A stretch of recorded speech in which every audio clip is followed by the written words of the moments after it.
side of 10 o'clock. The chair now recognizes herself for 5 minutes for an opening statement. I want to welcome everyone to the first hearing of this year that is devoted exclusively to the promise of fifth-generation wireless service, or 5G, and to explore the potential impediments to its deployment and wide-scale development. In the interest of time, I will submit my full opening statement for the record. Suffice it to say, the race to 5G is on across the world as we compete with other countries and regions. As in any competition, one can either lead, follow, or get out of the way. As chairman of the subcommittee, I look forward to working on a bipartisan basis to ensure that America is first to the finish line. At this time, I recognize the subcommittee ranking member, Mr. Doyle, for 5 minutes for an opening statement. Thank you, Madam Chair. And I just want to comment that today is a notice for Pancreatic Cancer Awareness Month, and I see some of our friends in the audience and colleagues wearing purple today, and just want to recognize that and acknowledge what a terrible disease that is and hope we find the cure someday. Chairman, thank you for holding the hearing, and I want to thank all the witnesses here before us. I believe that 5G holds a lot of promise and a lot of potential to drive American innovation, competitiveness, and productivity. But before I get into that, there are a few matters that I think need to be mentioned related to the FCC and their open meeting today, and reports of their plans to vote repeal of the Open Internet Order as part of next month's open meeting.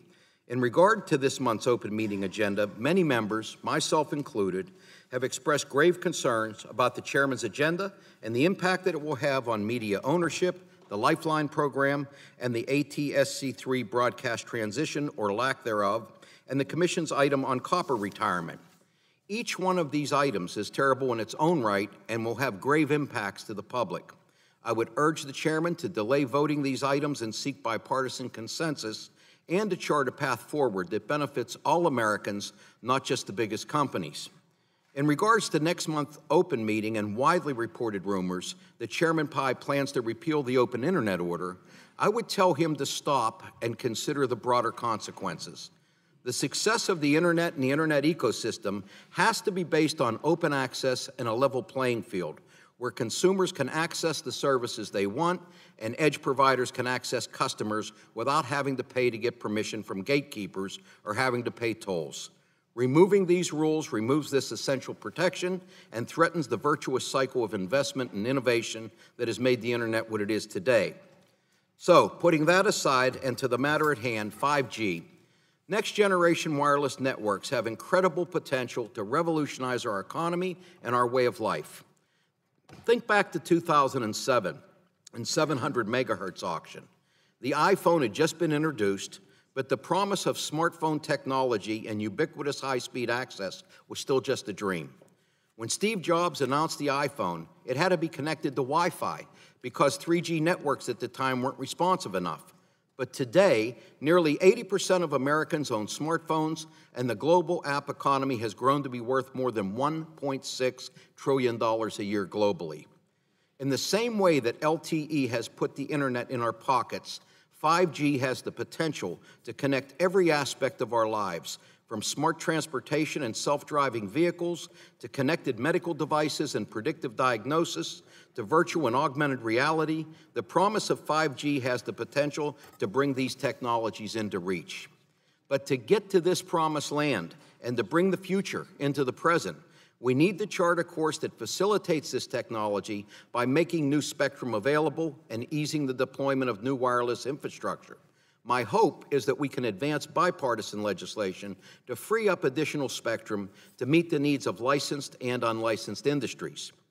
On the other hand, I've seen draft legislation in the Senate, proposals at the state level, and heard rumblings from the FCC and their Broadband Deployment Advisory Council that all seek to preempt local government with a heavy hand.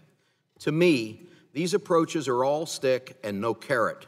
We need an approach that is collaborative, and we need to bring state and local governments into these discussions in a more productive way. I'm happy to see a representative from San Jose here today. Reading your testimony, I see that your city has big plans, self-driving vehicles, smart infrastructure, and using technology to meet the challenges you face. I'm proud to say we've been doing all of this in Pittsburgh for quite a while now, and I'm glad to see Silicon Valley finally catching up. My point is that great innovation is happening in cities all across the country, and local governments in cities like Pittsburgh, San Jose, and so many others have risen to meet these challenges. They don't need someone to run roughshod over them. They need partners that will help them meet the needs of their citizens. I believe that there's much this committee can do to facilitate the deployment of 5G and wireless broadband. My hope is that we can do that in a way that's thoughtful and inclusive. Madam Chair, I thank you and I yield back. Gentleman yields back. At this time, I recognize the chair of the full committee, Mr. Walden. Thank you, Madam Chair. And I have a very serious question for the gentleman from Pennsylvania. Do you know the way to San Jose? That was an old song for those of you who kind of new to this. The old radio guy and me coming out here. Do you want to sing it or?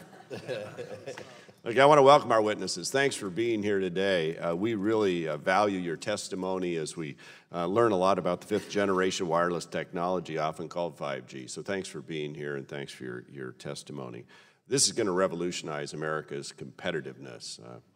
In the interest of saving time, I'll submit the whole statement for the record, but the chairman of the subcommittee is correct. We're in a global race to develop and deploy 5G networks. Let there be no mistake, the race to 5G is a sprint, not a marathon. Even as we speak, competitors in Europe, Asia, and elsewhere are working to steal the mantle when it comes to having the best, most robust, and fastest communication networks.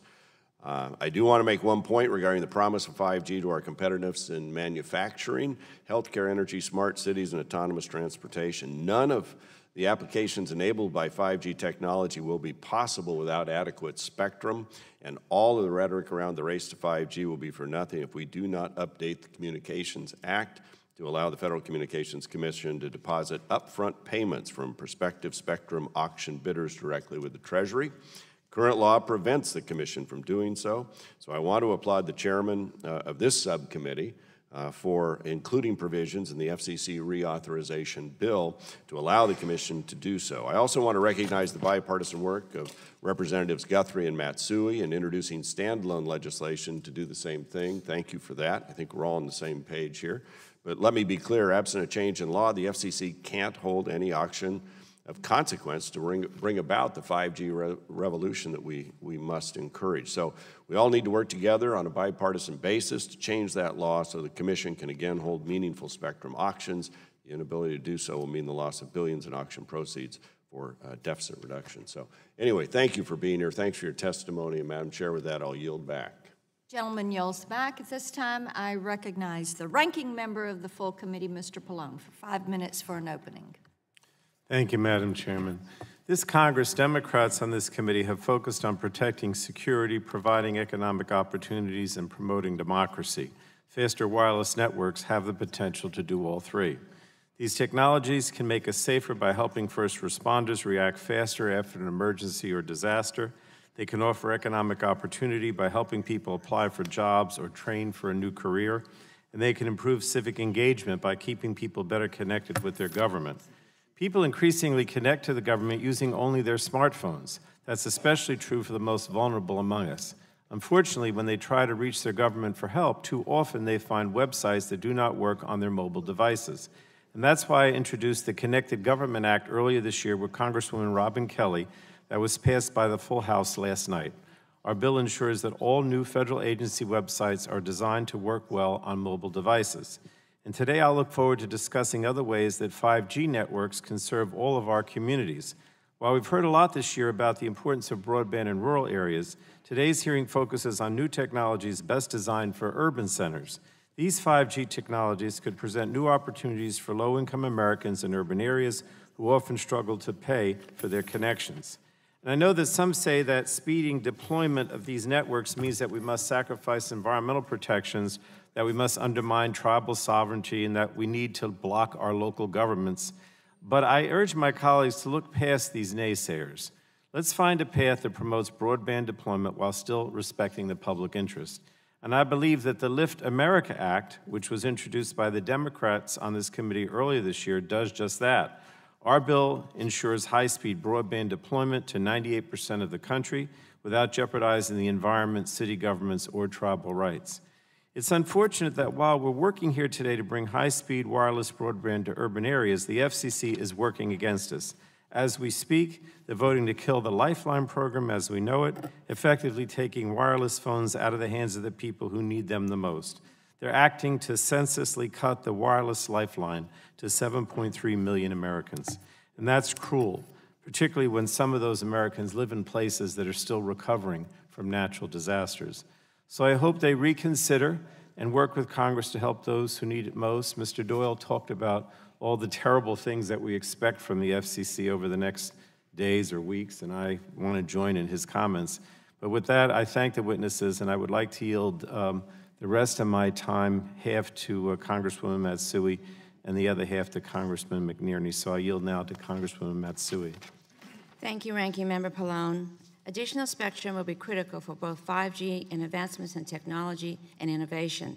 Carriers and broadband providers will need to find creative ways to free up bandwidth to meet consumer needs in a 5G and beyond world.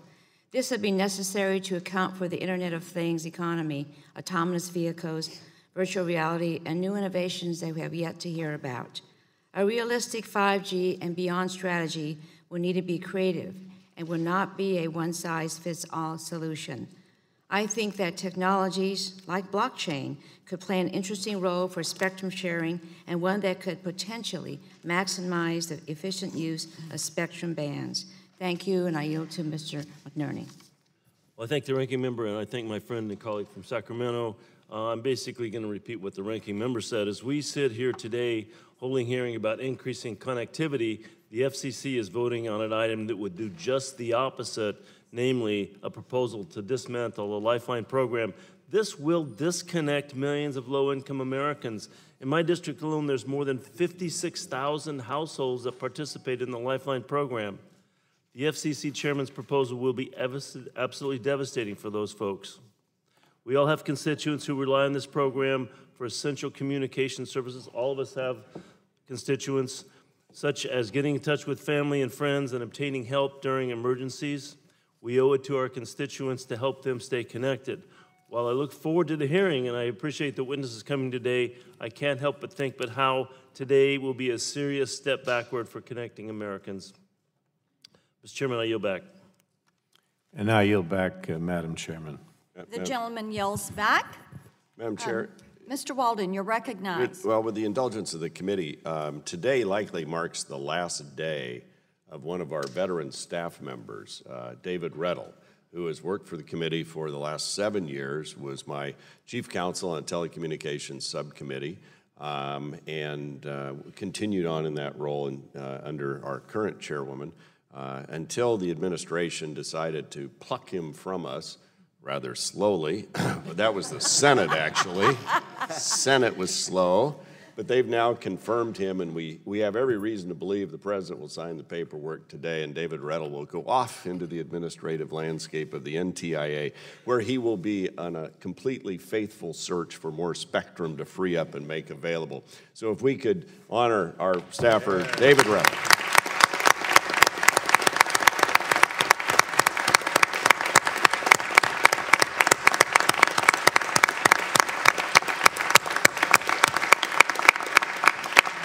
And with that, Madam Chair, I yield back, and we get back his section of the payroll, too. So thank you. That is correct, and we wish Mr. Rettel well, and we should send our friends in the Senate a case of Red Bull and encourage them to work more expeditiously as they approach the issues that he is going to handle for the administration. This concludes the member opening statements. The chair would like to remind members that pursuant to the committee rules, all members' opening statements will be made a part of the record. At this point, I'd like to ask unanimous consent to enter into the record the opening statement of Ms. Brooks and other members who may want to submit. Without objection, so ordered. We want to thank our witnesses for being here today and taking the time to testify for the subcommittee and for preparing your testimony in advance. Today's witnesses are going to have the opportunity to give their opening statements, followed by a round of questions from the members. We are fully aware that we are on an abbreviated schedule for today, as the president will arrive at 11:30 for the Republican conference meeting. We want to welcome our witnesses, Chris Pearson, president of 5G Americas, Dr. Coleman Bazelon, I'm going to get it right, Bazelon, principal of the Brattle Group, the Honorable Jonathan Adelstein, who has been with us so many times, former FCC commissioner, and the current president and CEO of the Wireless Infrastructure Association. Shireen Santasan, I've got it right, right? Good deal. The Chief Innovation Officer for the City of San Jose, California, and she does know the way to San Jose. David Broker, the founding CEO of the Indiana Biosciences Research Institute. We appreciate that each of you are here today and for preparing your testimony. We will begin the panel with you, Mr. Pearson. You're recognized for 5 minutes for an opening.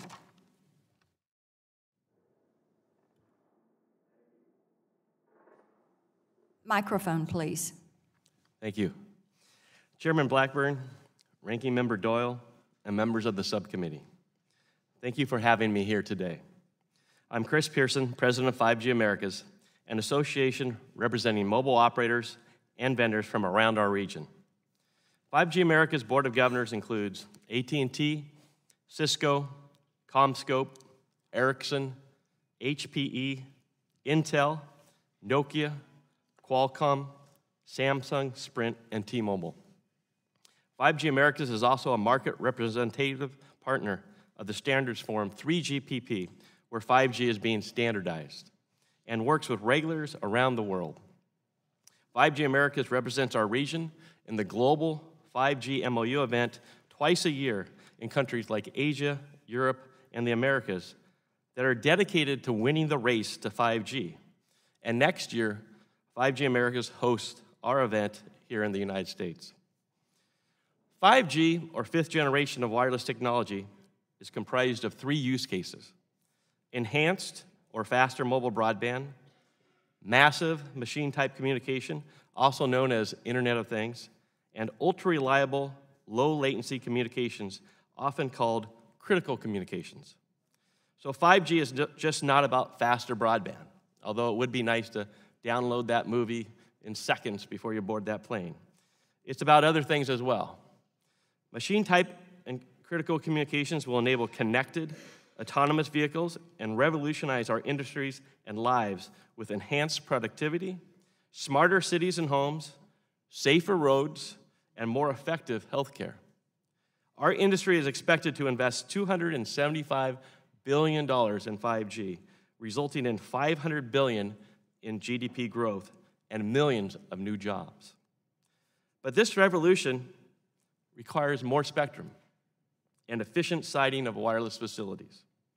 So we are grateful for this subcommittee's leadership on spectrum and its continued focus on ensuring that there is adequate spectrum for 5G.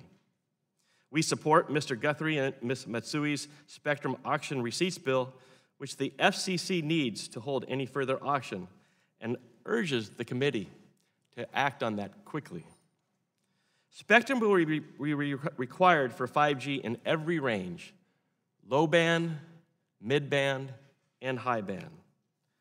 Other countries around the world are making mid band available for 5G, and the US should too. The countries that make new globally harmonized spectrum available for 5G are the ones that are going to lead this race. And thanks to this subcommittee, the US led the way in 4G because it made new spectrum available for auction at the 700 megahertz and also in the mid bands. To create the global economies of scale that benefit US consumers and businesses, we must have globally harmonized spectrum for 5G. In addition to allocating sufficient amounts of harmonized low, mid, and high band spectrum, the US must expedite siting procedures for the small cells that will be necessary for 5G. And for this reason, 5G Americas also supports the Mobile Now bill. Mobile data traffic is expected to grow 7 to 8 times in just a few short years, and meeting that demand will require operators to densify their networks, requiring streamlined procedures for all those new small cells. As we will hear from Mr. Adelstein, we must have model siting procedures that allow network densification. 5G America supports the FCC's work in its BDAC Advisory Council, bringing together stakeholders to recommend model codes for state and local government siting. And as necessary, should that effort not result in streamlined siting required for U.S. leadership, 5G America supports this Congress or the FCC for establishing some sort of national standards for small cell siting. Additionally, 5G America supports the FCC's order on eliminating separate historic review for replacement poles. 5G America urges the FCC to do even more to eliminate unnecessary reviews in rights-of-way without affecting the historic areas. Again, thank you, and I look forward to your questions today. Gentleman yields back. Dr. Bazelon, you're recognized. Thank you. I'd like to thank the committee for the opportunity to testify today on this important topic. I started my career as an analyst at the Congressional Budget Office just as the second-generation cellular services were beginning to be deployed. The developments of third and fourth generation technologies have helped fulfill the promise of wireless. The same will be true of 5G, which will bring unprecedented speeds and low latency to wireless networks, supporting new applications and development of an Internet of Things. And as with those earlier developments, additional spectrum is needed to fulfill the 5G promise. Unlike the previous technological advancements, 5G combines new technologies with a new architectural model of how spectrum is deployed. The architecture of a robust 5G network will require spectrum in a variety of bands: low-band spectrum below 1 gigahertz for wide area and long-range communications, mid-band spectrum between 1 and 6 gigahertz for applications that would benefit a combination of coverage and capacity, and high-band spectrum for short-range communications requiring fast data rates and low latency. All three pieces of this spectrum trifecta will be crucial for the successful deployment of 5G networks. The principle of spectrum reallocation states that when the value of a band of spectrum in a new use exceeds the value in an existing use, plus the cost of transitioning the frequencies, it should be reallocated. This simple principle that benefits should exceed costs can face many obstacles in practice. Incumbent users, whether TV broadcasters or government agencies, tend to be reluctant to relinquish spectrum assignments. Consequently, mechanisms where incumbents are compensated are beneficial because they overcome resistance. In fact, anything that can be done to smooth the transfer of spectrum is helpful. For example, the recently introduced Spectrum Auctions Deposit Act, which overcomes impediments identified by Chairman Pai to holding spectrum auctions, will facilitate future auctions, and the Spectrum Reallocation Fund will help provide frequencies for those auctions. The new 5G deployments will have profound implications for spectrum value. On the one hand, being able to integrate massive amounts of high-band spectrum into commercial mobile networks will flood the market with spectrum capacity, at least in denser, more populous areas, and for applications that can utilize the higher frequency spectrum. On the other hand, these new networks will enable new wireless services and increase consumer expectations about throughput and reliability. The net impact of these two offsetting effects is uncertain, and overall spectrum values could go up or down. But within the overall net impact on spectrum values, there is a clear implication for different types of spectrum from increased user expectations for throughput, mobility, latency that will be fostered by the new 5G deployments. The value of mid-band spectrum used for capacity outside the areas served by high-band 5G deployments should increase because demand for network capacity, reset to a user experience based on a higher level of throughput in the urban areas, will be greater in those non-urban areas. The principle of spectrum reallocation is applicable to all bands that make up the 5G spectrum trifecta, but I will focus on mid-band spectrum, the connective tissue of 5G deployments. In my accompanying paper submitted to the committee that CTIA released yesterday, I examined the value of making an additional 100 megahertz of mid-band spectrum available in the 1300 to 1350 megahertz and 1780 to 1830 megahertz bands. After accounting for a moderation in spectrum value compared to recent highs, I find that a 50 plus 50 megahertz paired band would be expected to raise $63 billion in auction receipts. Making those frequencies available are expected to cost up to an estimated $8 billion in relocating existing users, providing them with at least equivalent and in many cases improved wireless infrastructure. Consequently, this band could be expected to raise $55 billion in net receipts. Admittedly, there is some uncertainty about forecasting future auction receipts. Frankly, it is not for the faint of heart. But as long as the auction of this 100 megahertz of mid-band spectrum raises more than $8 billion, a paltry amount for so much spectrum that can be used for mobile broadband, reallocating the federal users and auctioning the reclaimed spectrum will create value. The application of the principle of spectrum reallocation does not end here.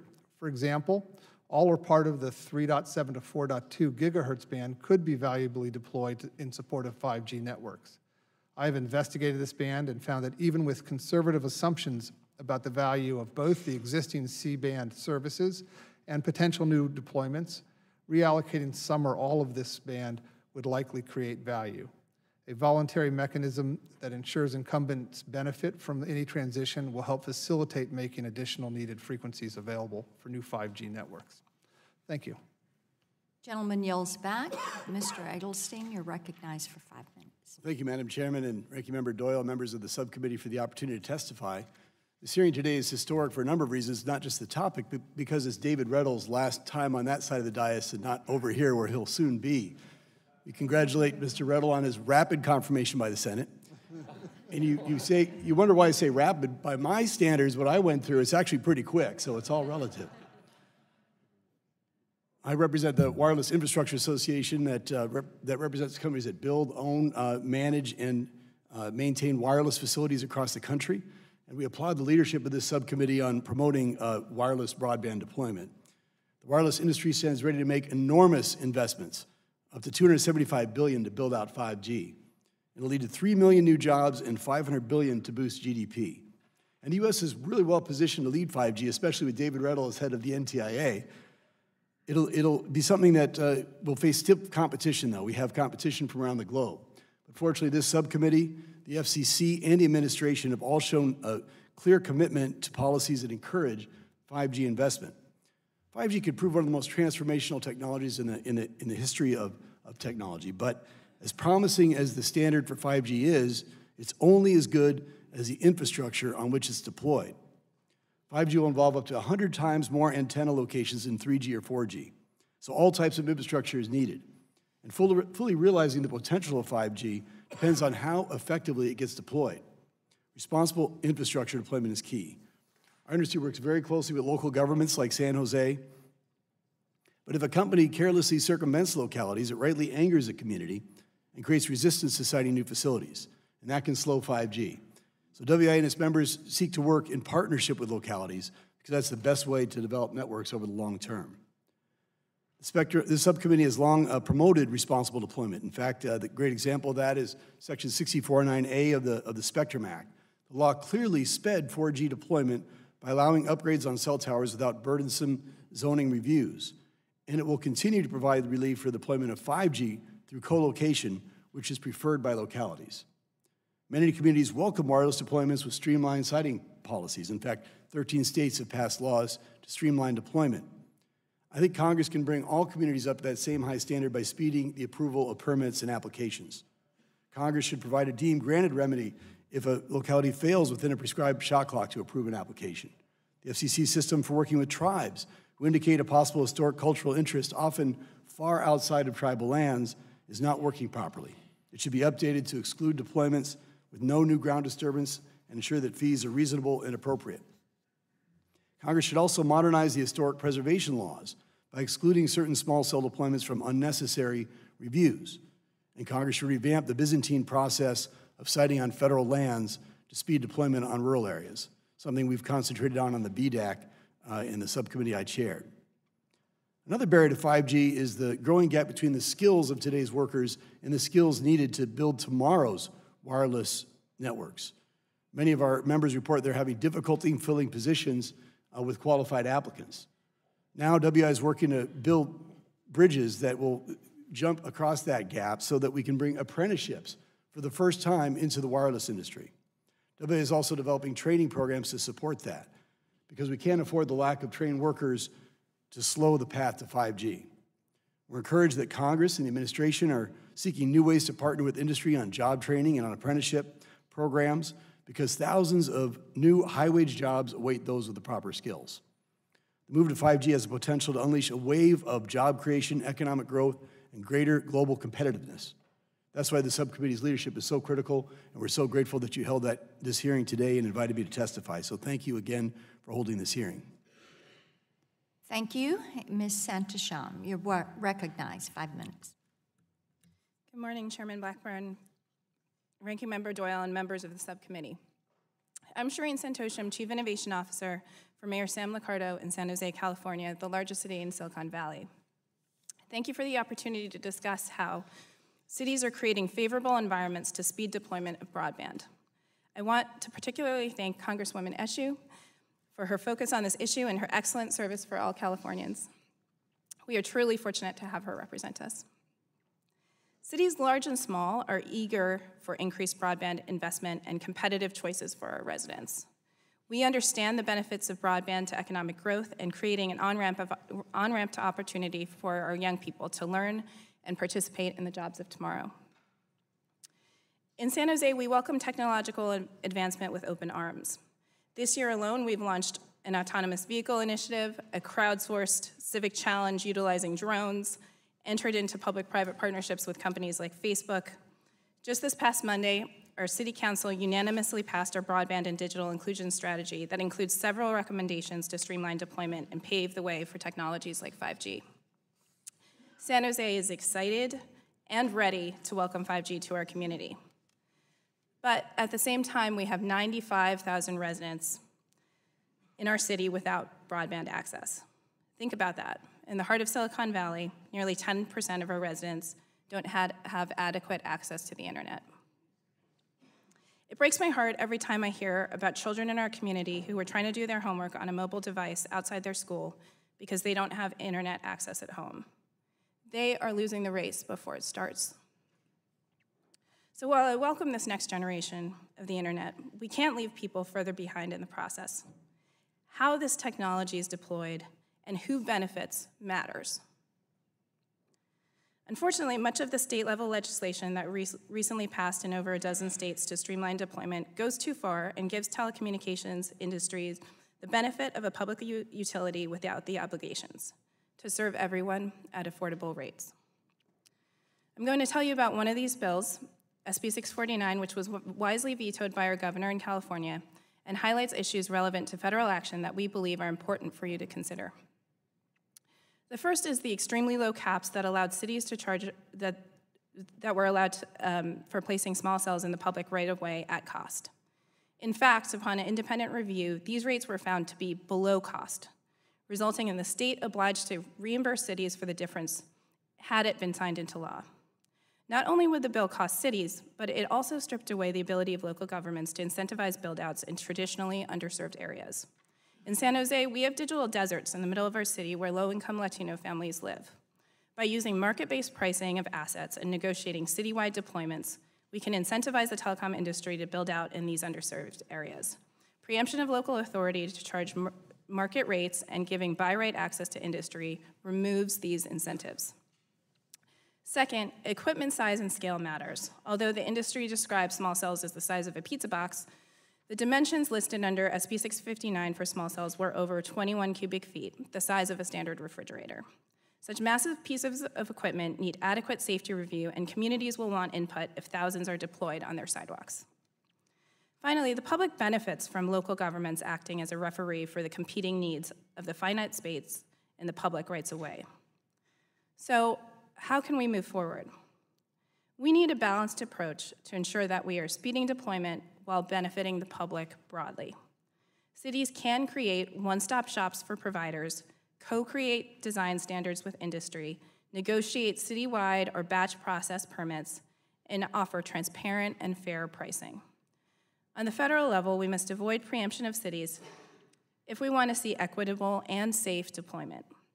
The federal government should instead focus on developing the capacity of local leaders to manage deployments in community-centric ways.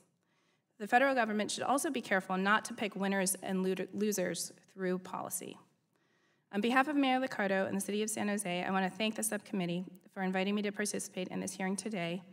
I look forward to questions, and we are willing and able to help in any of your districts that are also struggling with some of these questions of deployment. Thank you. Gentlelady yields back. Mr. Broker, you're recognized for 5 minutes. Good morning. Thank you, Committee Chair Blackburn, Ranking Member Doyle, and Congresswoman Brooks, and other honorable members of this committee for inviting me here today to talk about the impact of 5G on the future of life sciences and advanced manufacturing. My name is David Broker, and I am the founder and principal of a legacy bioscience consulting company. I help entrepreneurs and innovators in the life sciences area advance their ideas to the marketplace, and I'm also the founding president and CEO of the Indiana Biosciences Research Institute. Indiana is home to one of the most diverse, robust life science sectors in the country, with companies in biotechnology, pharmaceuticals, medical devices, agriculture, animal health, and diagnostics. 11% of our workforce are employed by these companies. The state has consistently been second to our colleagues from California as the largest exporter of life science products in the United States, exporting more than $9.9 billion in products and contributing over $62 billion to the Indiana economy in 2016. Across life sciences today, biology and applied data science are converging to help researchers and scientists understand the genome and the massive amounts of data that are being generated every day. This convergence will require new capabilities and infrastructure like 5G to allow researchers to share these large data streams in ways that are better, faster, cheaper. The ability to do this will enhance discovery for new medicines and treatments for patients and enable the massive internet of medical things that are upon us to create new innovations.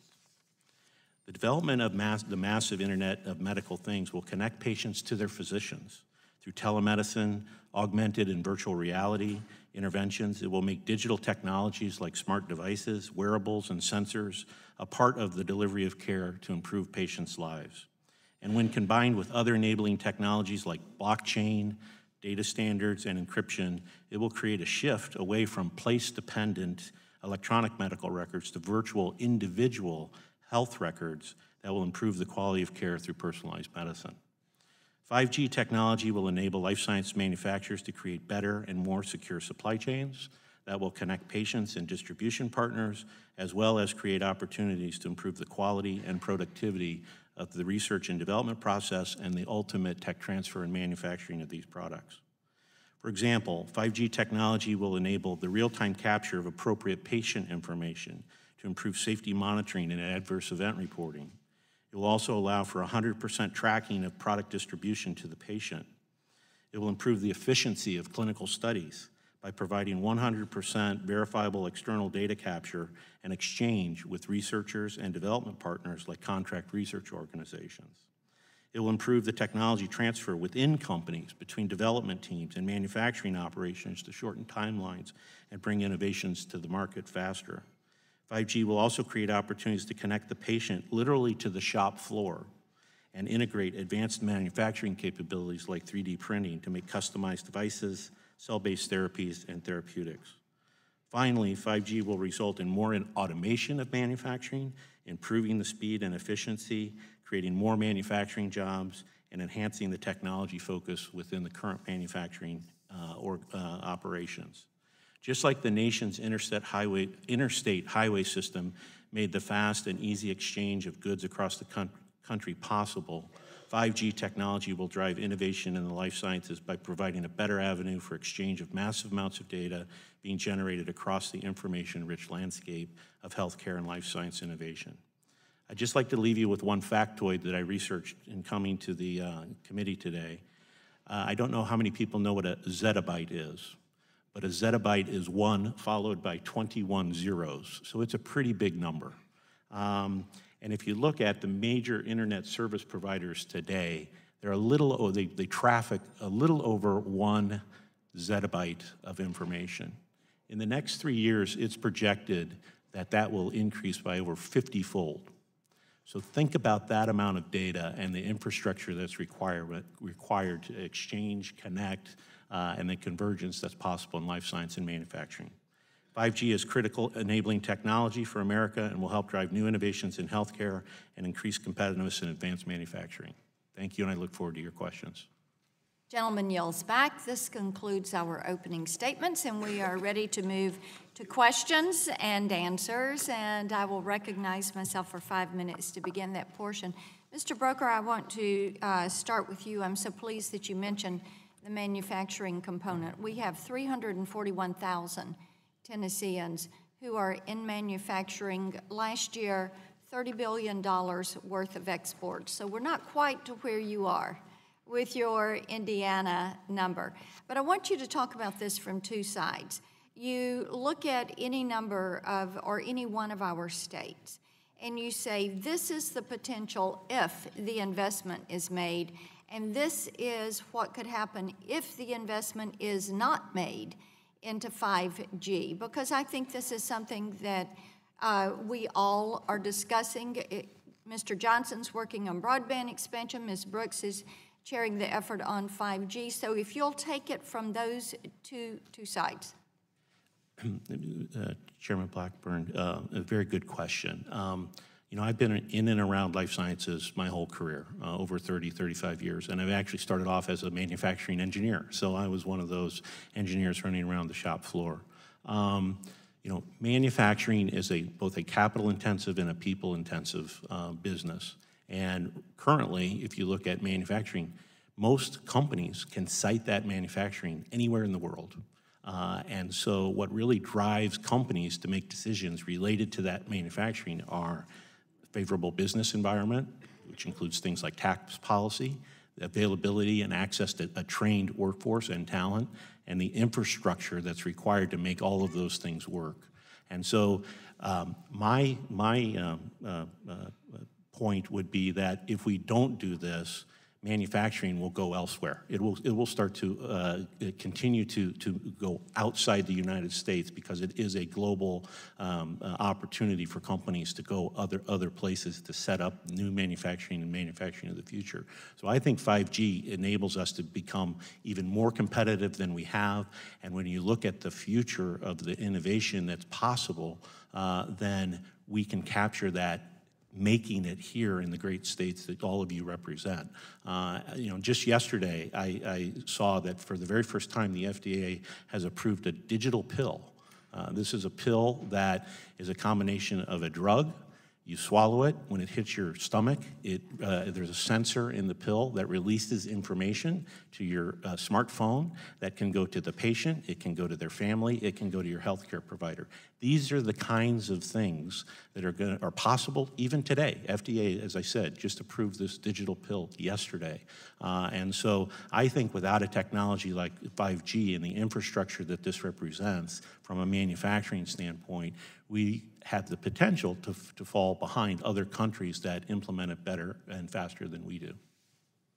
Thank you. And yes, we had watched the development of this, and the Software Act this committee passed out as a part of 21st Century Cures, as a part of enabling that type technology to move forward with, I think it is Otsuka is the company. Yeah, it's Otsuka. It was a new medicine for schizophrenia. Yes, which is a great opportunity. Mr. Edelstein, I've got 19 counties, 10,000 square miles in my congressional district, and I was out last weekend talking with one of our county mayors, and he was all about 5G. So excited about the potential that is there for 5G. If you were talking to one of my mayors, and economic development, bringing jobs back is something they talk about. They also talk about healthcare and educational opportunity. If you were to kind of crunch it down, talk about that opportunity. How is this going to change what is happening in rural communities with the advent of 5G? What is going to be most significant and most notable? I think probably, as you indicated, what's most significant is the economic development opportunity for rural areas. Suddenly, rural areas have at their fingertips the vast amounts of data they can both communicate and receive as anybody anywhere in the world if they can have that level of technology available, if it gets deployed to rural America, which we hope it can. as quickly as possible. So there's opportunity for jobs to be located there, for people that are visiting to stay longer because they can get their work done there, for new businesses to locate there where it's a better quality of life and lower cost of living and lower cost of doing business. So it's really an opportunity to revolutionize the way that business is done in rural America. I think is something that a lot of folks that I spoke with when I worked at the Rural Utility Service as the head of it were so concerned about.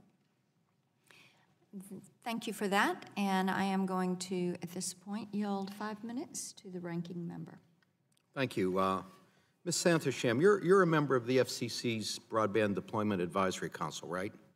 And San Jose is the only local government on this 30-member council, is that correct? Actually, we were the only municipal representative when it was first appointed, but now they have added 2 more, one from Kansas and one from Georgia. Actually, tell me, what is the impact of local government representation? How do you think it's impacting the recommendations of the advisory committee?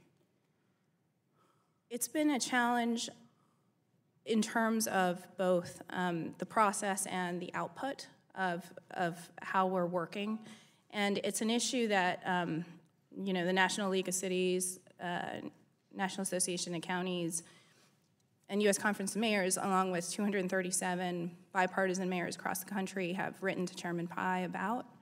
And, you know, the numbers speak for themselves in terms of the approach to how we will deploy broadband. And, you know, we really do need more local government representation.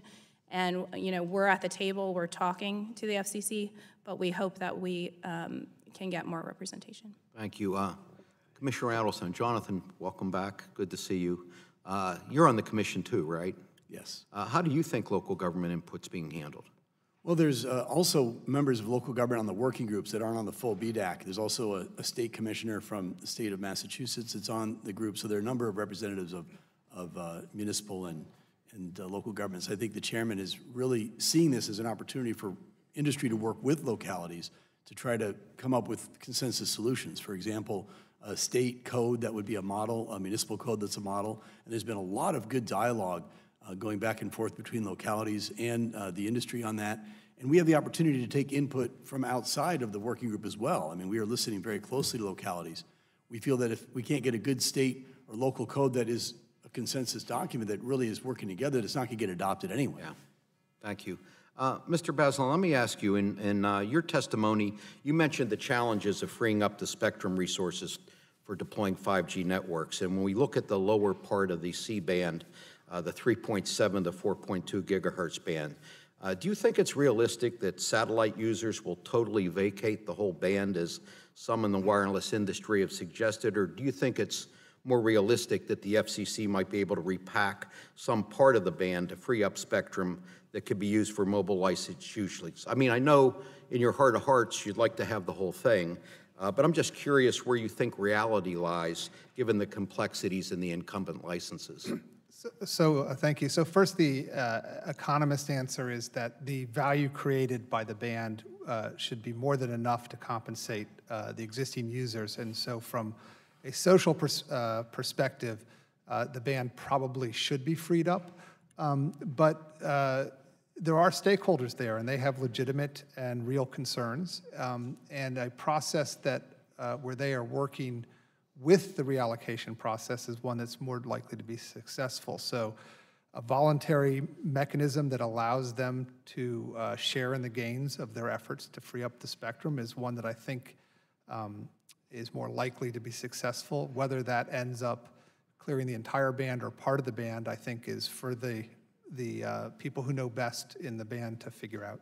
Thank you. Mr. Pearson, in your testimony, you talk about international harmonization of 5G bands. What part of the C-band that I've just asked Mr. Baslin about is being considered for global harmonization? I'd have to go back and look at that and study a little bit further, but what we're looking at in most countries around the world is they're looking at focusing on low, mid, and high band spectrum, all three. And so the C-band would be one of those things they're looking at. I'd have to look at exactly where I would go to focus on that a little bit for research. Okay. Finally, Ms. Santasham, following up on my initial question to you, it seems like San Jose has been identified by some in the wireless industry as a problem child and that you're impeding the deployment of broadband technologies. Why do you think you're being labeled that way? And I mean, from what I can tell, you and your city seem to be working very hard to advance the deployment of broadband technologies. Where's the disconnect there? Well, it was a surprise to us, to be honest. We are one of the leading cities on these issues, on technology issues broadly, as I talked about. And we recently hired Smart Cities lead for our city, who has 25 years of telecoms experience, hadn't worked in government before, is coming in and completely retooling how our city is approaching broadband deployment in order to speed permitting. So we were surprised that we were getting accused of charging fees and rates that were actually well in excess of what we actually do charge. And it was disappointing that we couldn't have a more collegial conversation about how do we actually deploy broadband, because cities around this country, we want it. We want investment. When I go to neighborhood associations with the folks in my community, they want neighborhood fiber because they're not happy about the investment that's been made. Thank you. Thank you, Madam Chair. Mr. Walden, you're recognized. Thank you, Madam Chair. Mr. Bazelon, in the report you released this week, I understand you estimated 2 bands of spectrum could raise us $54 billion in net revenue to the federal government after relocation costs to incumbents. Even here in Washington, we think that's a lot of money. I know the focus of your paper was on mid-band spectrum, but are there potential low and high-band spectrum bands we can combine with these in spectrum auction legislation? Certainly, as has been said, all 3 types of spectrum are needed, and to the extent that auctions would facilitate reallocations, that would be a good idea. But as with all bands, there are incumbent users, and it sort of depends on the specifics. I would suggest that at the low band, the television frequencies are still ripe for the economic tests I suggested about the value in new use versus current use, but also appreciate that's unlikely to be an area of focus anytime soon. And the FCC, I don't know what time it is, but they may have just reallocated more spectrum from the high band, and should any of those be auctioned, that would be a useful addition. All right. And Mr. Pearson, do you have any thoughts on this matter? Yeah, I think that, as you said, there's a lot of money at stake here, because if you put in auction processes and rules that make that spectrum, whether it's low, mid, or high, it is very valuable spectrum for the mobile wireless industry. I know there's been a lot about 5G just being a millimeter wave story. And if you look at internationally, specifically, if you go to China, if you look at Japan, if you look at Korea and Europe, they're looking at this in all the bands. And so specifically, the mid bands and the millimeter coupled together become part of the story of 5G. It's a bigger story than just millimeter wave. All right. And Mr. Bazelon, there's a perennial debate around here about authorizing specific bands for auction versus providing the FCC with blanket auction authority. Most recent estimate from the CBO, Congressional Budget Office, said that if we just gave blanket authority, it would raise a very small amount of money compared to what you've put forward. Blanket extension, I think, would be somewhere between around $1 billion. $1 billion, still a lot of money, but when you put it up against the potential for $54 billion net to the Treasury just for those 2 bands, do you have a view on whether we should give blanket authority or reserve it for auction? There is no reason that the FCC shouldn't have blanket authority, and the 2 are not actually in conflict. The reason, my understanding, and now I put on my green eye shades from my CBO days as a budget scorer, that the reason blanket authority today has such a low score is because, in essence, the low-hanging fruit of what can be reallocated and auctioned has already happened. So that's why it's important that the incumbents are incentivized to cooperate, whether that's through government diktat or through a market mechanism. And typically that takes additional legislation, but those additional efforts by Congress would create a positive score even if Are you sure? Authority. We did that in 2012, and AWS-3 auction came back at 0 from CBO, and it sold for $44.4 billion. So I don't have a lot of faith in taking away our tools, relying on others. I don't think that whether there was blanket authority or not would have changed that score. It's an issue, and as I said, it's a very difficult thing forecasting receipts and also the clearing costs. But I don't think the blanket authority is what's actually creating the problem there. All right, Mr. Pearson, do you have any comment on this? Do you care about this issue? I don't have any comment to add any further. No. Oh, all right. Well, I just think we worry up here about losing the incentive to do a lot of this work if we don't get a score out of it. I think that's a driving force. I really do. We want to continue to make spectrum available, don't get me wrong, but you know, you got to put a lot of work into a lot of issues, and I'm afraid if we give blanket authority, CBO is going to say, well, there went your money in the future, and that $54 billion you've identified may be there, but you don't get to count it, and we got things we're trying to get done. So I think it does present it. Yeah, Mr. Adelson, do you want to? One thought for CBO is that the Guthrie-Matsui bill would allow an auction, otherwise the chairman is saying can't take place. So it seems to me if CBO is being accurate, they should give a very good score to that, because that auction for high-frequency bands could yield a very large sum for the federal treasury. And just one maybe for the record, because I know my time's expired, but is anybody looking at, I heard a discussion the other night about literally AM radio sidebands and new technology to do compression on the downwave side that doesn't get counted. Is anybody looking at that? Are you aware of any of that? All right. Sorry. Yeah, it was an interesting new theory, but thank you. No. I was hoping to get more information. Thank you, Madam Chair, and thanks again to our witnesses for being here. The chairman's reminding us that he has that broadcast knowledge and information that, okay, Mr. Welch, 5 minutes. Thank you very much. Mr. Adelson, I think I'll start asking questions to you. When you describe what the potential benefit is in rural America, that is really the heart of my concern, because we have to have the build-out in rural America. We don't have it. Mr. Ladd and I have started a bipartisan caucus on the rural caucus. And the real issue here is, frankly, my skepticism that the investments that'll be required for 5G will be made in rural areas. And, you know, it's specifically, because as I understand it, you need more towers with 5G. They don't have the penetration powers of the signal penetration is shorter, and it is much more vulnerable to obstacles. So the worry I have is that the same cost-prohibitive obstacles to build out in rural areas under existing technology will persist with 5G technology. So can you address that major concern and how those of us who do represent rural areas can be just absolutely certain we're not going to get the short end again?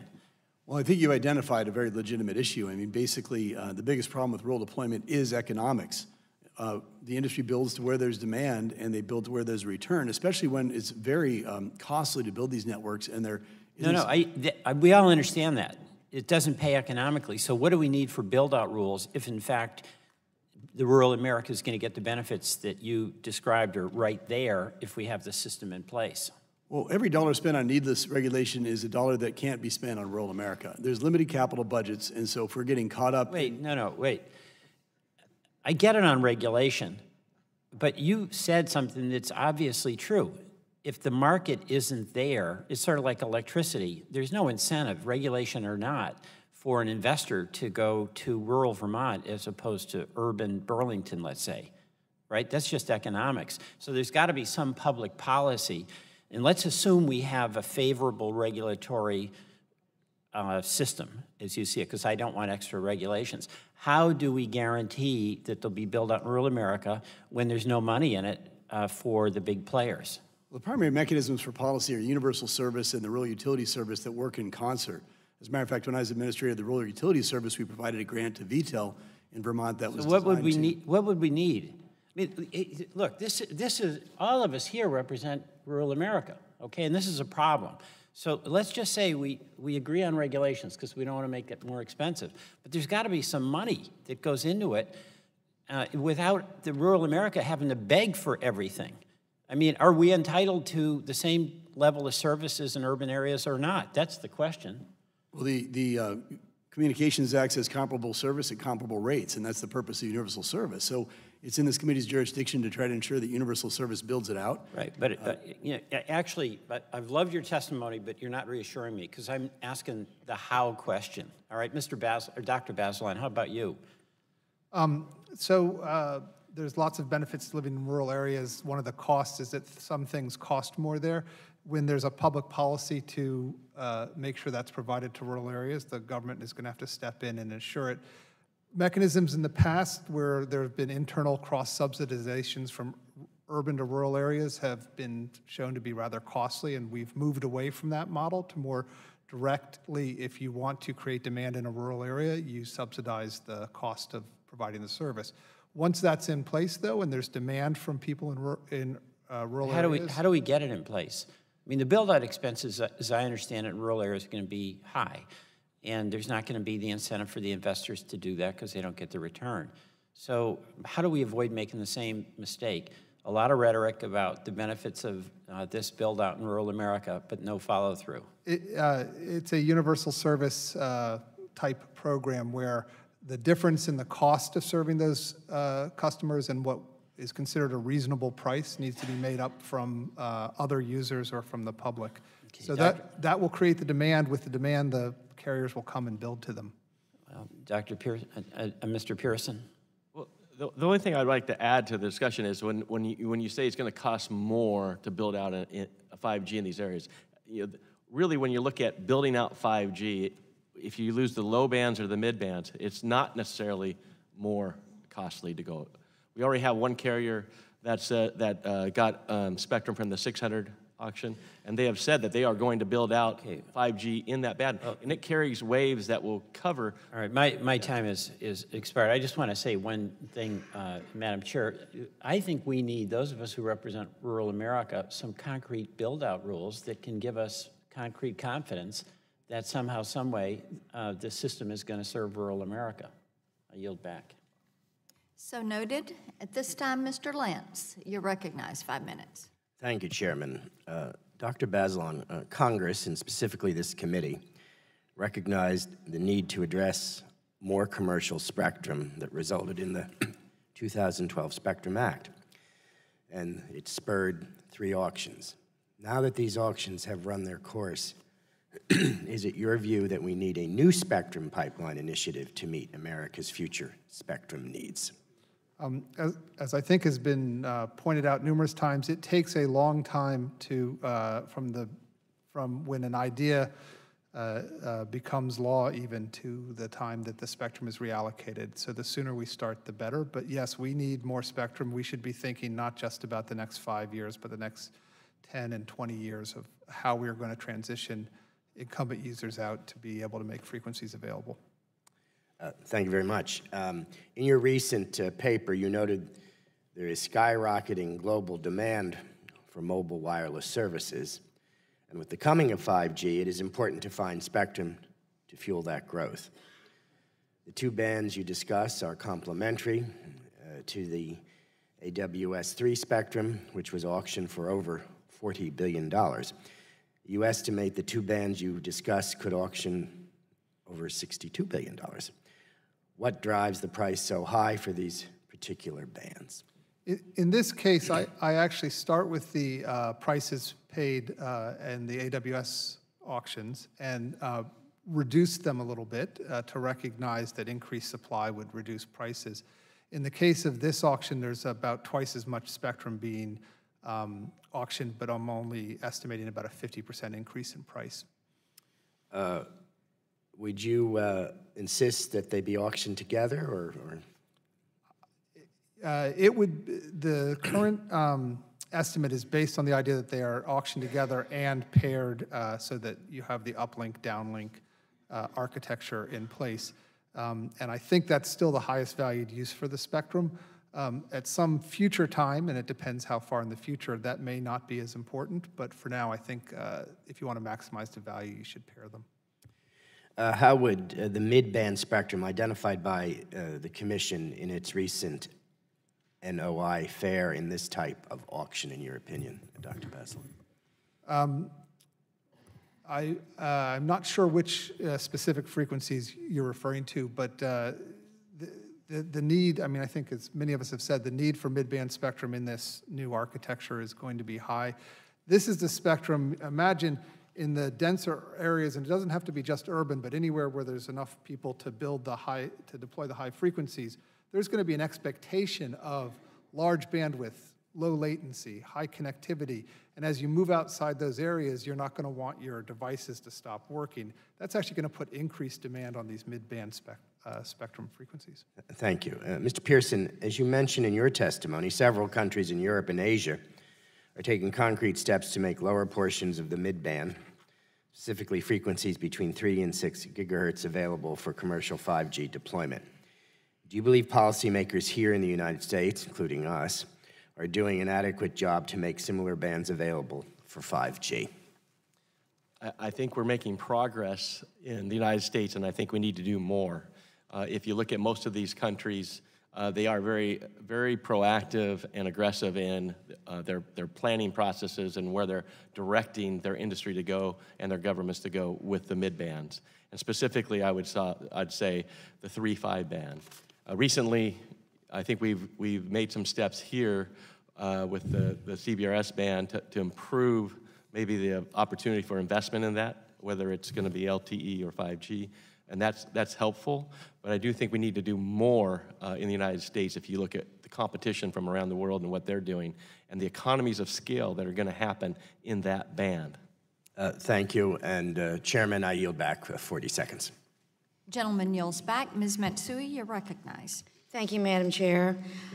Congressman Guthrie and I recently held this Spectrum Caucus event on 5G, and we had a great panel made up of leading wireless providers and a leading chip manufacturer, and a leading software company, and a small rural wireless carrier. Now, 5G will include spectrum, but also rely on advanced chipsets, software capabilities, and other innovative technologies.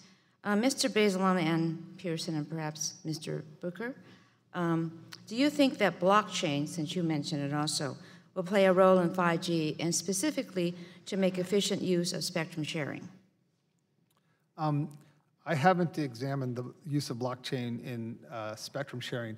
Clearly, mechanisms that allow more users to share the same frequencies are going to increase the productivity of band of spectrum, and as demand on spectrum is increasing, anything that will help in that way will be useful.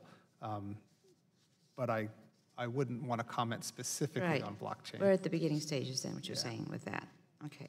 Thank you. Would you like to comment on that? I can't tell you what the technical details are around blockchain, but I can tell you that it's going to be an important technology, just like the internet. Sure. You know, the internet is the portal for communication and information, and I think blockchain will be the internet of value and asset exchange. And so I think that, you know, the technical details are still, blockchain is still a cumbersome technology, but there are other companies that are rapidly trying to advance that technology to make it, you know, more widespread. And so I think just basic infrastructure requirements will have to increase, and I think 5G will be a part of that. Okay, great, thank you. And also things like advanced chipsets and software capabilities, I would believe, will play an important role too. Is that right? Of course, it's been compared to magic, this technology. Right. That's more true as time goes on. Okay.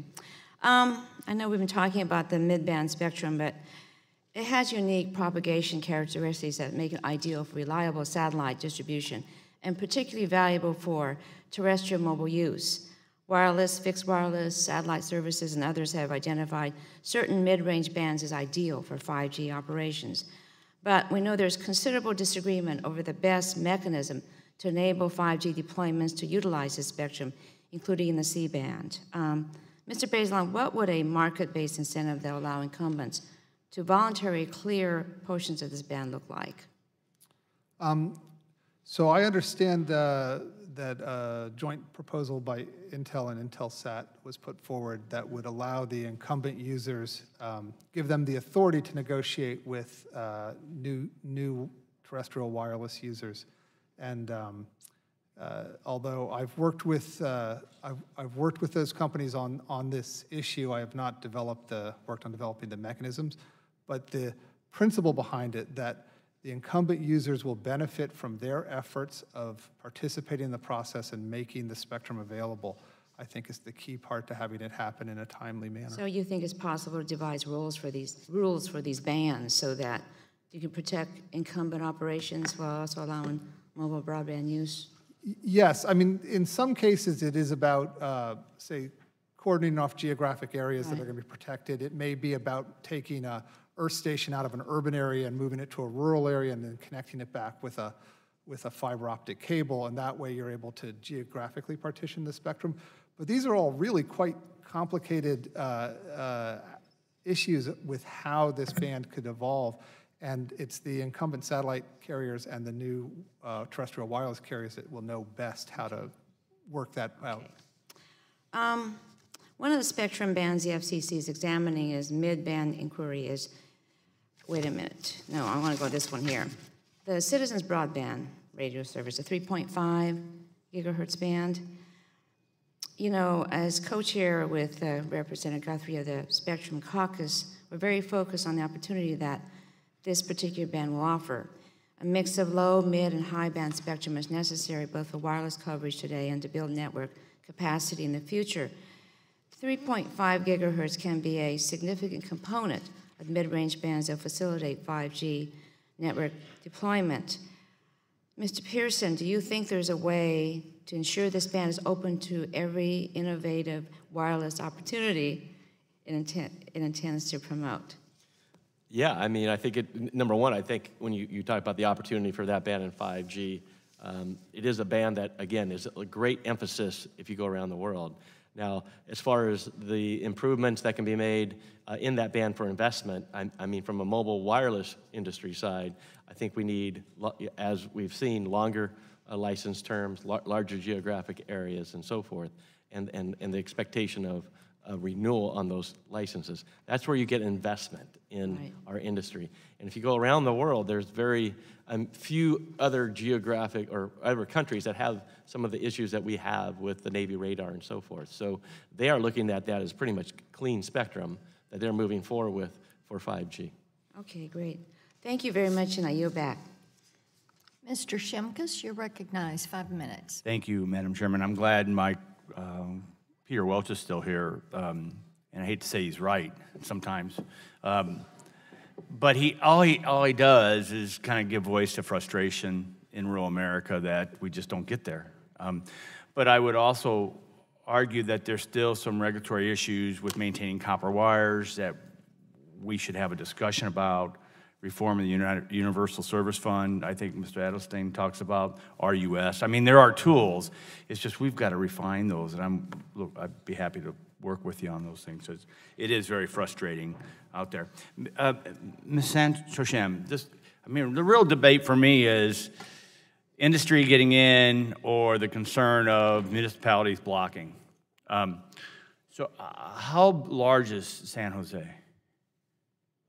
It's a little over 1 million people. So and these other communities that are now part, they must be smaller. So do you know the size of the Kansas? Lenexa and Valdosta. I think Valdosta is about 40,000. I'm not sure about Lenexa. Okay.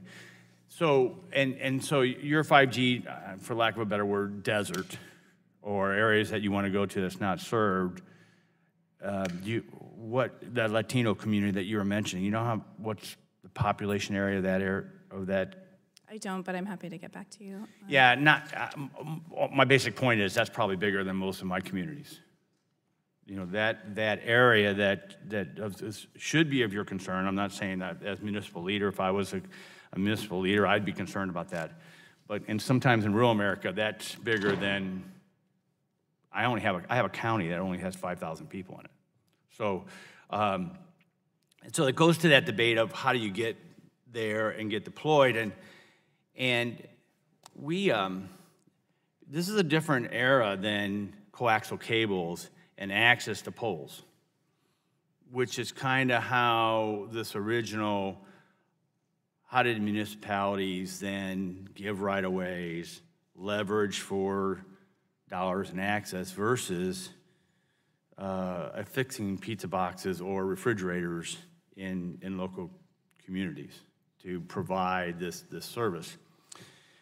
So in 2009, the FCC said we should have a shot clock to help some deployment, and that shot clock was the Supreme Court supported that in a decision in 2013, and which is kind of the law of the land.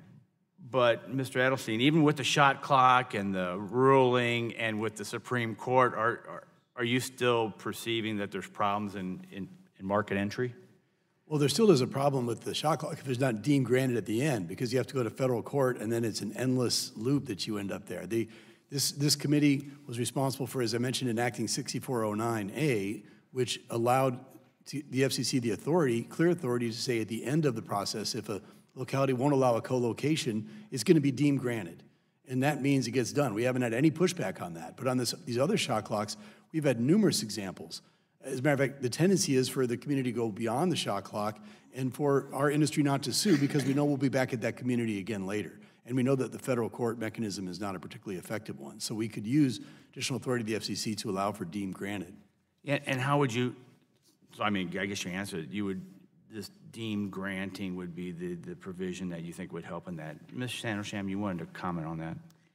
Yes, I just want to take a little bit of a step back. So, you know, the infrastructure that we're talking about now to deploy 5G is largely light pole infrastructure that's traditionally used for lights. Maybe you put a banner up, right? They are not always structurally sound to put a heavy piece of equipment on. And they oftentimes need remediation. That's true, but if I may, in previous hearings here, we had talked about the ability of some of these things to be placed on side of buildings. Yes, but by and large, it will be mostly streetlights because of the density that you need to deploy the networks. And so when we say that the communities are taking a little bit longer, it's partially because we're taking this 200-year-old infrastructure, and then we've got to change the way that we've permitted and use that infrastructure. I have only 12 seconds left, and I appreciate that. I guess what we're trying to find is we need to have a balancing act. You want your folks to have 5G. We want our folks to have 5G. We want me to, Mr. Adelstein. Just one quick point on San Jose. The state of California enacted a deemed granted remedy for shot clocks. So San Jose is under that. And so if California can do it, the United States can do it. Thank you, Madam Chairman. I yield back. Mr. McNerney, you're recognized for 5 minutes. Well, I thank the chair lady for the hearing, and I thank the witnesses for it's been interesting to hear what you've had to say. Mr. Pearson, in your written testimony, you emphasized the importance of U.S. leadership in global race for 5G. At a hearing earlier this fall, we heard that the Sinclair merger could delay the repack of the 600 megahertz band, slowing down 5G deployment and U.S. competitiveness. Do you agree that it's important the FCC not take steps to delay the clearing of spectrum for 5G? Do you believe that that would hurt us? I think that we should do everything we can to clear the spectrum to put it to the best use. In this case, you know, mobile wireless, I think connecting society is some of the best uses. So the Sinclair merger, which may delay that, would be an impediment in this case? I'd have to research that. I know you don't have, you're not an expert in that. I just wanted to make that point. Thank you. Where are we in the standards making process for 5G? In the standards? The standards are making great progress. You know, what we're actually looking at is a draft of the first release of what's called, I won't get too technical, but of the first release of 5G at the end of this year. So everyone will know what kind of chipsets and silicon to start producing. That will be completed in early 2018. The second phase of 5G will then be December of 2019, just in time for the ITU to do their blessings in 2020. So is cybersecurity being taken into account in the standards process? Pardon me? Cybersecurity, is that a significant Yes, it part is. of the process? It is part of 3GPP has two different areas that are working on that. Well, actually several, but several areas that are working on that, and security is a mainstay for our industry as well as the standard. Okay, Ms. Standisham, in your written testimony, you noted that the City of San Jose has deployed an Internet of Things network. How important is IoT data security? For example, the devices be patchable and downloadable? It's incredibly important. You know, data is the new oil, and cybersecurity is incredibly important to our cities. Cities will be obviously a target for cyber threats, and privacy is also of utmost concern. Good. I personally believe the digital device security is critical, and that we're late in the game on this process. Earlier this year, I introduced the Securing IoT Act, which would require that cybersecurity standards be developed for IoT devices and that those devices be certified. I hope that the committee takes up this legislation soon. Ms. Standisham, I'm aware that many benefits of that the 5G has to offer, including faster speeds, but I'm worried about the costs. For my constituents, there's a real concern that because more than 21% of my households earn less than $25,000 a year, how do you expect the 5G deployment to impact the cost of wireless services? Today, there's no guarantees that costs to consumers will go down, and costs of service and costs of devices are the top two barriers to digital inclusion. And I think when we're talking about subsidizing infrastructure deployment rates for large corporations, we should be asking for something back. Well, you mentioned, I think you had 75,000 residents that don't have broadband access in San Jose. If the Federal Communications Commission eliminates the lifeline program today, how would that impact these and other residents in San Jose? 29% of our low-income residents only have access to the internet through mobile phones. And so if Lifeline goes away, that will have a significant impact on their ability to be connected. Thank you. That's what I thought. Mr. Adelstein, you testified that the U.S. is in a position to retain our lead and is moving into 5G. Could you explain what that means exactly? What does it mean quantifiably that we have a lead in 5G?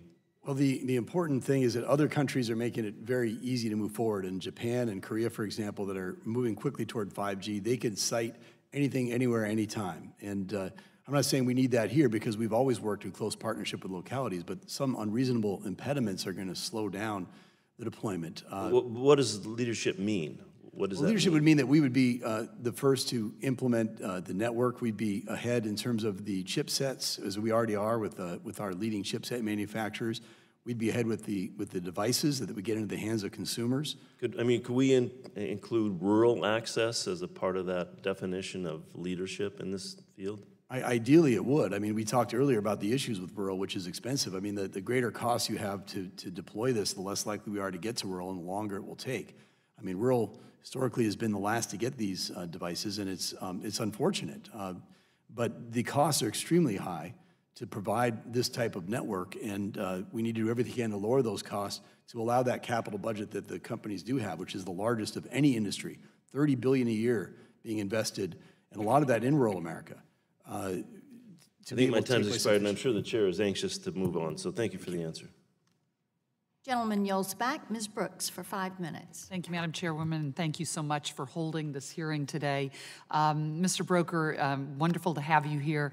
If you noted in your testimony that the exponential growth of the Internet of Things, which we've talked about a bit, smart devices, wearables, and sensors, and thank you for sharing with us the issue, the new discovery and use of the digital pill, will increasingly be part of the delivery of care to improve patients' lives.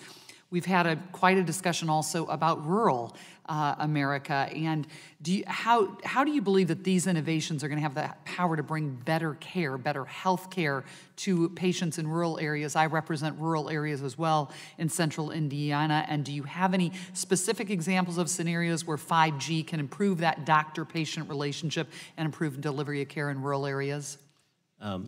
Absolutely. You know, there's an emerging trend, and it's increasing, and it's the notion of telemedicine, where patients don't actually have to go to a hospital or to a doctor's office, and through internet connection and other technology-enabled solutions, they can have a consult.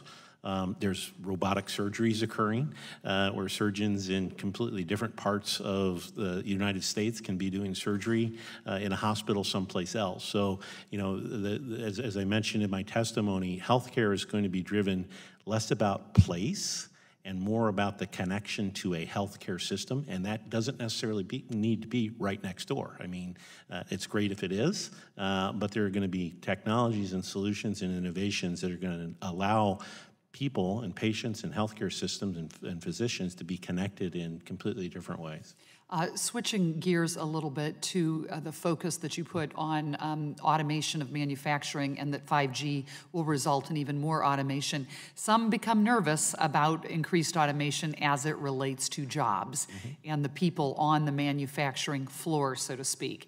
And we also know automation increases speeds and efficiency of manufacturing to create these jobs. Are there any policy areas Congress should be looking at to help the workforce adapt as we continue to push and believe in, the importance of implementation of 5G to the world of innovation, automation, and manufacturing? What should Congress be doing for the workforce, and how do we help the workforce adapt? I mean, the general trend towards STEM education and enhanced STEM education, and starting early in a student's life, whether that's in grade school or high school, and getting involved in things like robotics and getting familiar with technology. You can now do biology genome experiments in 8th grade, whereas before you needed to have a PhD and be at MIT, where I went to school.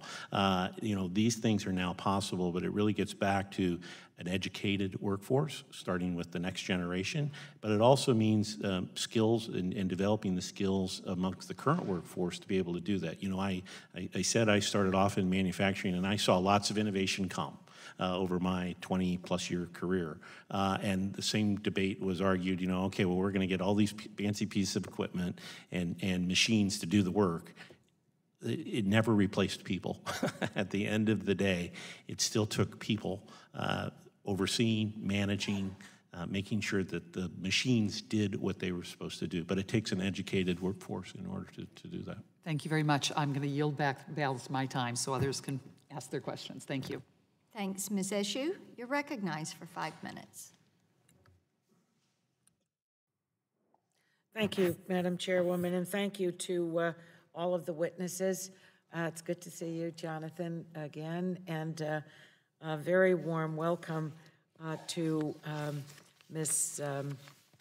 Shanasham from San Jose, California. I think you gave very important testimony today, and I appreciate the warm words that you directed toward me, and I return them to you. First, I want to make a couple of comments about the whole issue of 5G. I believe that it holds the potential for many benefits, and several of you have mentioned them, and how it will lead to competition and bridging the digital divide and unlock the Internet of Things. So I think that it represents a real opportunity for all of us. And of course, I always say I'm not satisfied with America being 5th or 12th or 17th. I want us to be number 1 and lead the world in whatever it is, whatever the undertaking is, and whatever the sector is. And obviously, we're all going to have to work together to move in a direction that's going to make this a reality. But I'm also concerned that that there are some things that are being pushed aside in the race to 5G. And I want to associate myself with some of the comments that both our ranking member, Mr. Doyle, and also Mr. Welch made. We have two big problems. And I think that as we move forward with this and any other initiative that has anything to do with spectrum, which is the gold in all of this because there's an insatiable appetite for it. And as we continue to innovate, you have to have spectrum. Spectrum is the platform, it's the fuel that makes everything go. But Mr. Welch spoke about one, how do we assure that there is accessibility in rural communities? No matter what we do, this issue keeps coming up. We're not making progress there. I mean, it's like the 10,000-pound gorilla in the room. I also have concerns about how we are going to deal with local communities. I have a reverence for local government. I came from it. I spent a decade in local government. We cannot run roughshod over local government. And I think that there is, most frankly, a rush to do that. In fact, what Mr. Doyle raised about how did San Jose get this reputation and this attack on them for being whatever, I don't know where that came from, but it seems to me because you raised your voice about, wait a minute, we have to be considered in this. We have citizens that we need to respond to, and you can't just run roughshod over us. So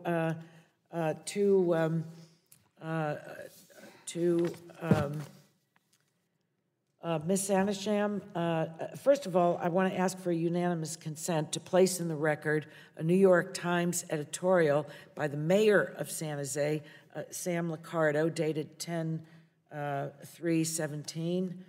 Madam Chairwoman? So ordered. Mr. Chairman, I didn't look, I'm sorry. So ordered. Wireless providers have been accused of redlining certain neighborhoods, a practice that obviously exacerbates the digital divide.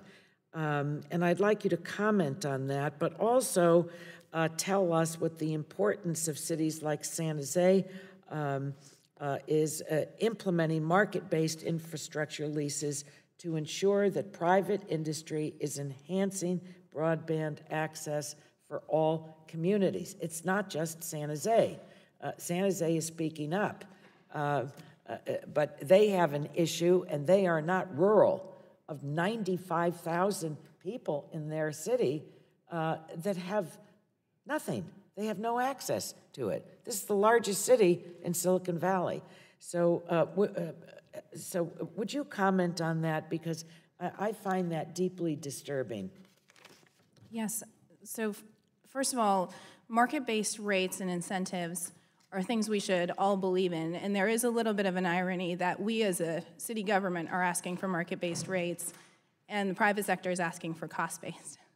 And market-based rates allow us to incentivize build-outs, especially when we're allowed to build out entire communities. So we're able to say, hey, here's all the space in the city we would like to build out, and we'll give you a discount on some of this infrastructure if you're willing to go to the communities that need to be served. And so I think that's what's missing in this conversation is by speeding the deployment and running roughshod over local government, you're then taking away the ability to shape and manage where deployment happens in communities so that communities benefit. So is the BDAC the place where this will be decided? The BDAC? I don't think so, but I am concerned about the direction there because of the lack of representation both on the voting body and in the subgroups. I wrote to the chairman about that, and I think if you have mostly industry people, then that's right. It's just going to be weighted that way. I'm not opposed to industry people, but you have to have some kind of balance in this, and that's another red flag. Thank you to all of you. I think, Mr. Chairman, that more work needs to be done in the areas that have been raised. They are legitimate concerns. I don't think it's a Republican or a Democratic concern. I think they're concerns that we need to build in solutions so that they are addressed. And I think that then the promise that's being spoken of here today about 5G will be kept. Otherwise, we're going to have a another new generation, but plagued with the same issues that we keep talking about. So thank you, and I thank you for your patience and giving me extra time. Thank you very much. The chair now recognizes the gentleman from Pennsylvania, Mr. Costello. Thank you. Could all of you share a little bit about Wi-Fi enabled by unlicensed spectrum and what role that may play in the 5G world? Well, if you look at the standard and what they're going to be doing in 5G, they're actually including unlicensed spectrum in the 5G. Now, when you start specifically, you say Wi-Fi, well, Wi-Fi is actually integration, has integration capabilities right now with LTE. There's also LTE in unlicensed, again, separate from Wi-Fi. So all these things are being done for basically to provide the consumer the best experience they can.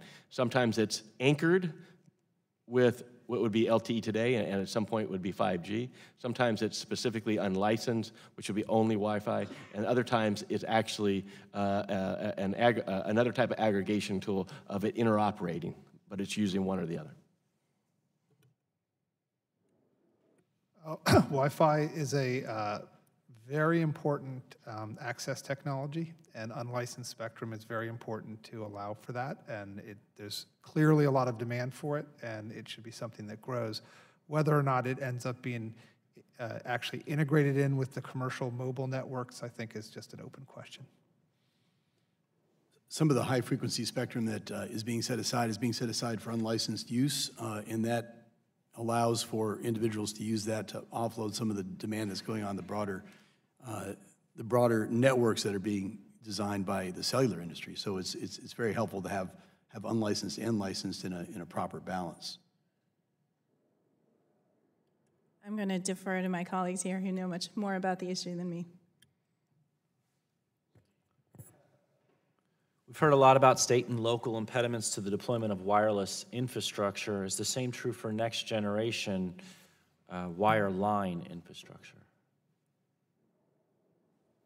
Well, fiber is a major part of 5G. I mean, 5G really can't function to its highest potential without fiber because of the latency requirements. So virtually every one of these little antennas is going to have a fiber connection. We're talking about potentially millions of antennas, if not hundreds of thousands. The estimates range between those. And so you're talking about very many antennas close to the end user, all of which require fiber connection. So impediments to the deployment of fiber are impediments to the deployment of 5G. And we do see those. We see those as well as, sometimes I think when the antenna gets attached to the end, there's even more resistance for a number of different reasons from localities, even though they provide such a great opportunity for consumers and there's so much demand for it. So we do need policies such as dig once, that allow for fiber deployment to take place rapidly, because I think we're going to see another huge build out of fiber in the United States preparing for 5G. So your testimony is that wireline equipment does also face delays in permitting and access to rights-of-way? It certainly does, yes. I have one more question. Can you, Mr. Adelstein? Adelstein, pardon. Can you share with me your familiarity with the way that spectrum transactions between various companies and the need to be able to do that through like-kind exchange? The FCC has done a very good job of allowing for a very fluid secondary market in spectrum, and they readily approve transactions that are within the caps that they have placed that are informal, and they can go beyond that if they have to. So they've really done a great job on a bipartisan basis and under both administrations of allowing for a very fluid secondary market. I mean, our concern right now is getting more spectrum into market, and the issue is with 5G, you've understood there's this bill that's needed to get it done, because we'd like to see, by December 2018, the opportunity for the FCC to hold an auction of these high frequency bandwidths, and if it's possible, the chipset will be ready by then, the equipment will be ready, the standards will be in place. So if we can get the Guthrie-Matsui bill through, that would pave the way for even more high-frequency spectrum that could then be put into that mix. Good. Thank you. I yield back. Thank you very much, Congressman Costello. Does anyone else on the committee wish to ask further questions? Seeing there are no further questions from members, I thank our witnesses for being here today. It's been a very informative panel by a distinguished group of guests. Before we conclude, I ask unanimous consent to enter the following letters into the record. The recently released white paper from the Brattle Group, a letter from Mayor Kevin Davis of Hardin County, Tennessee, and thank you, Dr. Bazelon, for the white paper. Mr. Chairman? Yes. May I just add my best wishes to everyone here. I know the committee's all gone, but in absentia, for a wonderful Thanksgiving. We have much to be grateful for in our great and good country, so thank you. Happy Thanksgiving. Thank you, and I share that sentiment, and among the major holidays, it's my favorite holiday because it's the traditional American holiday, and to all in the audience, I certainly agree with Congresswoman Eshoo. Pursuant to committee rules, I remind members that they have 10 business days to submit additional questions for the record, and I ask that witnesses submit their responses within 10 business days upon receipt of the questions. Seeing no further business before the subcommittee today, without objection, the subcommittee is adjourned.